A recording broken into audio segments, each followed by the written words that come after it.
Això era i no era un tal Toni, de mal nom mig dimoni, que estava a un llocarró de Sineu i passava per mig beneit.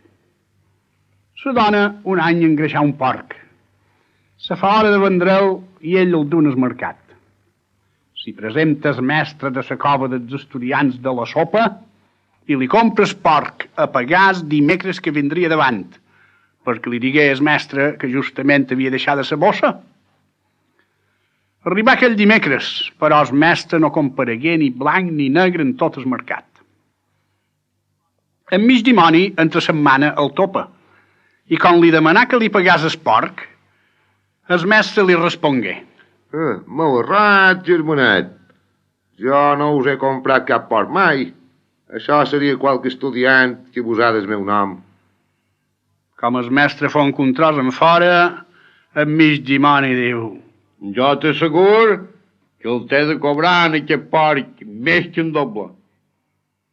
Pensa qui pensa en mig dimoni com ho havia de fer per prendre la revenja del mestre, agafa un amic seu i li diu: Vols guanyar un bon jornal un vespre d'aquests? I amb què? Jo t'ho diré en assessora. O et fies o no et fies de mi. Sí, que me'n fiï. Sobretot jo confio que no en duràs a cap bat de dolenta. Ja ho diràs al vespre que va de ser. Una hora baixa en mig dimoni se'n va en aquell amic i li diu: Mira, te posaràs un vestit de la teva dona i me faràs de criada. A mi, que me vestiré de senyora, que hem d'anar a pegar un salt a un polissardo que m'ha comprat un porc i ara no me vol pagar. Tu no has de fer més que acompanyar-me. Jo ja faré la llengua. Jo te pagaré el jornal de tot un dia, però en doble. Se desfressen tots dos, en mig dimoni de senyora i aquell amic de criada. I quan va fer fosca negra se'n van cap a la cova dels estudiants de la sopa. Al punt hi foren, i perquè no els avessen s'amaguen dins un rodol de mates, i a una deshora s'acosten a la cova dels estudiants i toc a les portes. Qui és? Obriu, per amor de Déu. Un estudiant els obrí i li vengué de nou ferm que fos una senyora i una criada. És que som sortides a passejar en cotxo, com cada dia. Per estirar-nos les cames, som davallades per caminar una estona i mos som perdudes. Hem vist llum aquí i som vengudes a veure si mos voldrien dar posada per aquesta santa nit. Esperi vossa mercè una mica, i ja ho aniré a dir en el mestre, que és el qui comanda, i és ell qui ha de dispondre. En el mestre li vengué de nou allò, però sense pensar cap mal, els digué que sí, que podien romandre per aquella nit, i que encara que ja haguessin sopat ells, així mateix els podien enllestir una mica de sopar. Elles digueren que en el trastorn d'haver-se perdudes, la talenta els era fuita i que els convenia més no tastar res perquè no els caigués malament, i que s'estimaven més anar-se'n a colgar. I el mestre diu: Res, nosaltres mos colgarem cadascú dins la seva cambra. Vosses mercès rodaran clau de part de fora, deixant-mos trencats, i així vosses mercès se podran colgar més segures dins la cambra que els deixarem. Molt ben pensat, sí senyor. El mestre i els estudiants se colguen cadascú dins la seva cambra. La senyora roda clau a totes les cambres de part de fora i se tanquen la criada dins la cambra que els havien donada.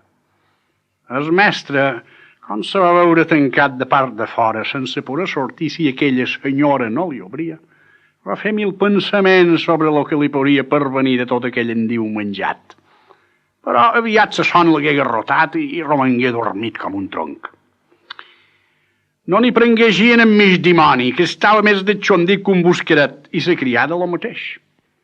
I com cregué que el mestre i estudiants dormien com a saulons, se'n va a la cambra del mestre, roda clau, obri, entra dins la cambra, s'atreu un bon verdanc, s'arramba en el llit i destapa el mestre i ja es partí, plim-plam, plim plena. De vet s'esquena d'aquell pobre home, de ses espatlles fins a la ronyonada i a ses anques. Però ho fer comptes el mestre, com va rebre ses plet de verdancades i va veure que era aquella senyora que havien acollit dins la cova, que la massolava tan granat. I diu... Però, senyora, on treu cap pegar d'aquesta manera en qui li ha fet el favor d'haver-la comitiar dins aquesta cova? Aquí no hi ha ni senyores ni senyorons. Som enmig dimoni que venc a cobrar els porcs en daus i te pegaré i que el puguis pagat. El mestre va veure que aquell dimoni d'home ho faria tenir bé en allò i li diu... No pegueu pus, per amor de Déu. En aquella represa d'aquell racó hi ha una cistella plena de plata. Cobreu-vos esport i no em pegueu pus. El mig dimoni agafa una bona embosta de plata de dins d'aquella cistella. Se'n va tot d'una cridar a la criada i ho donen a ses cames cap a Sineu. Donen a aquell amic un bon raig de pessetes i cadascú se'n va a casa seu amb ses butxaques plenes i bona nit, bona nit. Al cap de 3 o 4 dies, el mig dimoni se'n va cercar aquell amic i li diu: Vols que torni a pegar un altre salt en el mestre de la cova dels estudiants?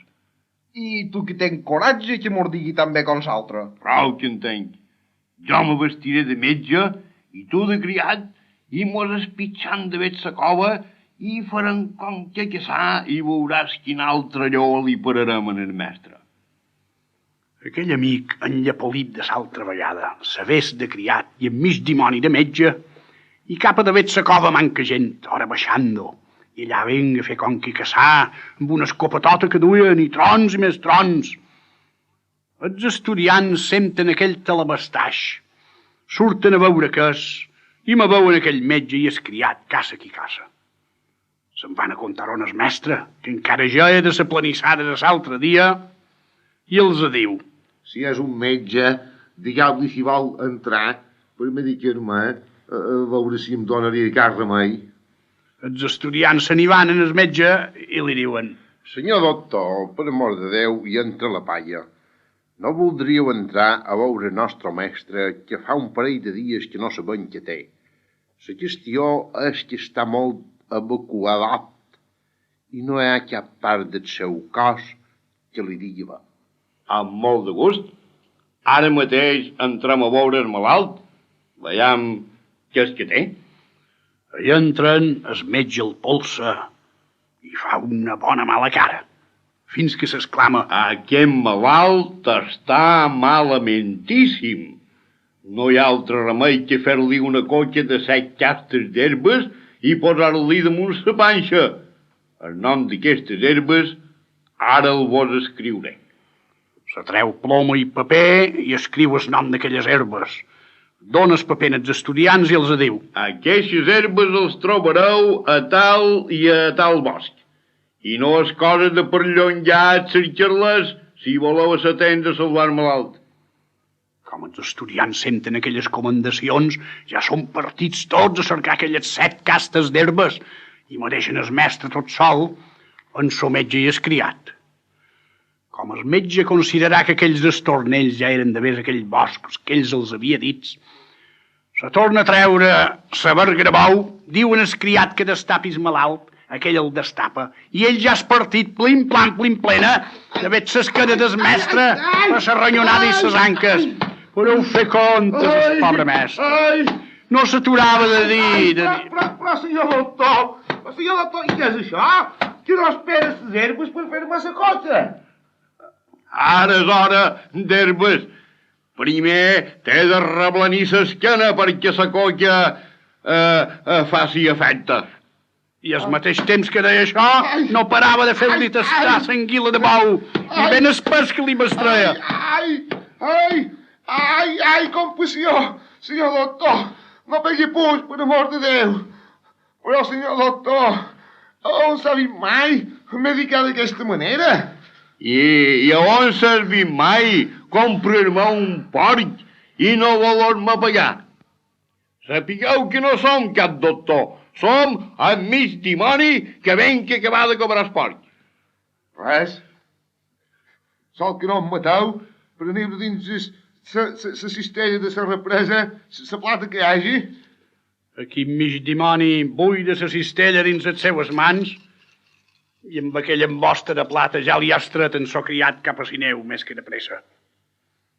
Passen 3 o 4 dies i en mig dimoni fa de veure aquell amic i li diu: te convid per pegar un altre salt en el mestre de la cova dels estudiants de la sopa. I que no seran massa salts. I tan malament te empares en sordos que li han pegats. Massa bé m'hi vaig campar. Lo que tenc ànsia és que el vent no s'agir contra nosaltres i no mos duguem samunt pel cap. No hagis por de res, no hagis por de res. Tira, aquest pic jo em vestiré de canonja i tu de virell i ara baixant mos n'anirem tira de veig la cova i ja veuràs tu quina farsa els farem i quin per boig s'endurà el mestre. Mira, vendré així mateix, però les d'ara t'ho faig evident. Per poc que vegi la mà bruta, o donaré les cames per no servir de més.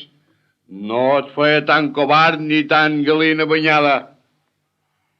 Sobretot enmig dimoni la vest de canonja i aquell amic de virell, i ara baixant-ho ja són partits cap a la cova dels estudiants, tira, com si se n'anassin a fer 4 passes per estirar-se les cames. Els estudiants els veuen i ja els escometen, dient: Senyor canonge, tingui la bondat, si ets servit, de venir a veure el nostre mestre, que està rendit i molt pafós, molt aficat en el llit i molt evacuat. Ja no sabem què n'hem de fer. Res, ara mateix entre mi veiem com se troba. Els canonges se n'entren els estudiants dins la cambra del malalt. El se mira ben arreu, el se torna a mirar i el polsa. I surt de la cambra i crida a part els estudiants i els diu: aquest mesquinet està molt al baix. Se'n va de tot. Correu a cercar els sagraments i el notari. Mentrestant jo el confessaré i el prepararé perquè no mos fugi de dins les mans. Els estudiants, tots trastornats davant d'aquelles comendacions, toquen els corns cap a Sineu, cercar combregar i s'estremunció i el notari. Com el canonge considerà que ja eren en forat, se treu l'anguila de bou que duia davall la sotana i diu en el virell: Ala tu, de pressa, que s'ha llevessa, destapau. El virell està per malalt i el canonge ja és partit, plim plena, de veig l'esquena d'aquell mesquinat, per les espatlles i la ronyonada i les anques. Ai, Déu meu, no pegueu punt, senyor canonge. Ara és hora de canonges ni canonjons. No som cap canonge, som mig dimoni que venc a cobrar esport. Encara esport? Però és que no t'he pagat 2 vegades. No ho he de mestre sabre. I mentrestant no parava de bestreure'n el mestre i amb tota la força. Som mort. El sagrament i el notari no hi seran a temps. Idò, veiem més que de pressa. El mestre, per no morir de les mans d'en mig dimoni, agafa un serró de dobbers que tenia davall el coixí i diu en aquell llocifer: Gas, vat aquí aquest serró. Sol que no em peguis pus, voltant, i deixa'm fer.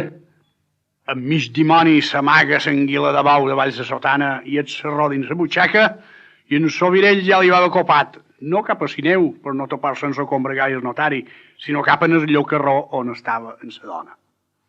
Allà se lleva el vestit de canonja i aquell amic és de virell. Donen aquest un grapat de pessetes, se'n va aquest ben xalès cap a Sineu i en mig dimoni se colga com si res fos estat. Els estudiants al punt tornaren en so combregar i s'estremunció i el notari. El mestre, la ràbia que tenia, no anar de res, ni volgué veure el notari ni el combregar. Tant el vicari com el notari comprengueren que allò no era més que una farsa, que qualque estornell havia fet en els estudiants, així com aquests se'n feien a tots els que es posaven a tir. I se'n tornaren per allà on eren venguts. Els estudiants tallaven claus contra el mig dimoni i haurien esclafat un re en ses dents de la ràbia que tenien i que els alçaven pes sols de pensar que un home com el mig dimoni els hagués fet aquella partida de farses i els hagués pegat aquell enfilall de petjallades a la bossa i se n'hagués pogut riure d'ells. I digueren en el mestre: Mestre, això no va pus. Aquest polxa l'ha volgut fer pica de part de tots nosaltres. Això no va pus. A veure si n'hi feim una que el deixem en el siti. Ja està clar que sí. Clar que sí, clar que sí. Junyiu es parell en el carro. 2 vos vestiu d'oliers i 2 vos posau dins els odres, figurant que són plens d'oli. Vos n'aneu en so carro i els 2 odres a cap mig dimoni amb excuses de vendre-li oli bo de la muntanya, oferint-li a la meitat de preu a fi de que no vos pugui dir que no. Romaneu allà. I a la nit, els de dins els odres en sortiu i plegats tots 4 escabatxau en mig dimoni i la dona i recobrau tots els tombers que mos han fet salvatges en sos tatsals que mos han pegat. Ben pensat. Ben pensat, ben pensat. Ben pensat. Dit i fet, junyiren el parell en el carro. 2 estudiants se vesten d'oliers i 2 se posen dins un altre parom i els atraginen en el carro. Els 2 oliers s'hi pugen, un pren els dogals i els sedenys i parteixen de d'allà cap a Can Mig Dimoni. I arriben a entrada de fosc. Demanen a l'amo si els voldria prendre 2 odres d'oli que duen i que li donarien a bones aigües. L'amo els se mirà bé, els conegué, però no ho feu coneixedor, i digué: Jo d'oli no n'he de menester ara per ara, però tan baratet el me podríeu donar que féssim barrina. Desjunyiu, romandreu aquí i demà parlarem de l'oli. Els oliers desjunyiren i manaren el parell dins una boaleta que l'amo els mostrà. Mentre feien tot això, en Mig Dimoni envia la dona Sineu amb excusa de feines.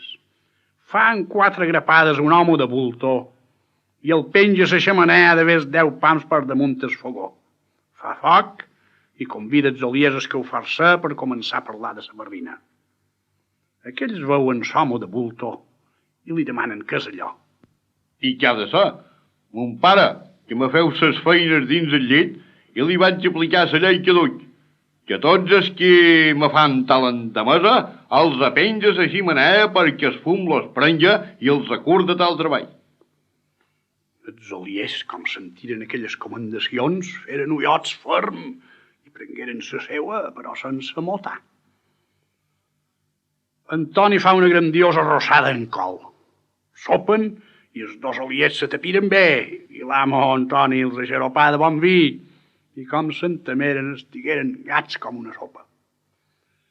Antoni els atragina a un llit, els hi tira damunt i els posa entre i entre una gran platada d'arròs que era quedat.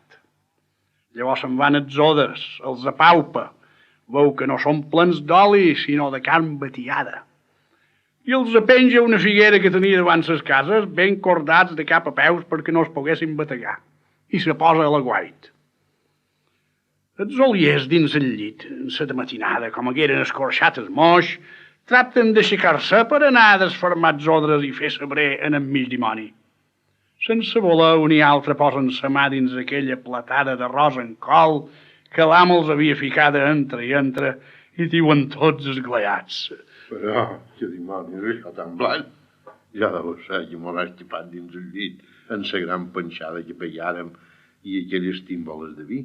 Sobretot, ja estan perduts. No mos n'escapam, mos penja l'amo a la ximenea a davant son pare. Si penjar son pare i tot, ja no sé de nosaltres. Peguen bot del llit i per no ser-hi de més boten per un finestró que hi havia en aquella cambra.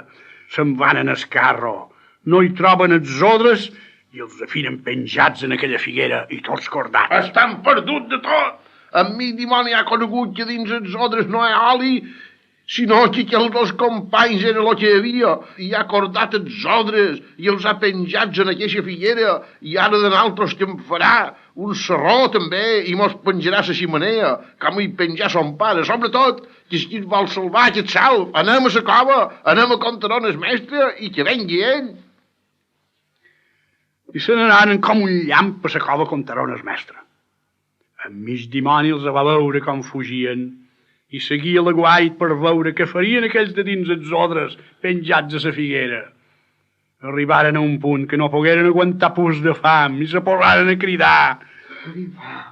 En amor de Déu, en amor de Déu, amolleu-mos, amolleu-mos, amolleu-mos. Antoni mig dimoni digué. Vos amollaré, però amb un pactes, que els parelles carro han de quedar amb mi, i ni vosaltres dos ni els vostres companyons no vos heu de tornar a costar pus 7 hores al redor d'aquesta casa. Vos ho prometem, juram. En mig dimoni els despenja de la figuera, els descorda, i tot d'una que pogueren sortir dels odres ordenaren les cames com 100.000 dimonis cap a la cova.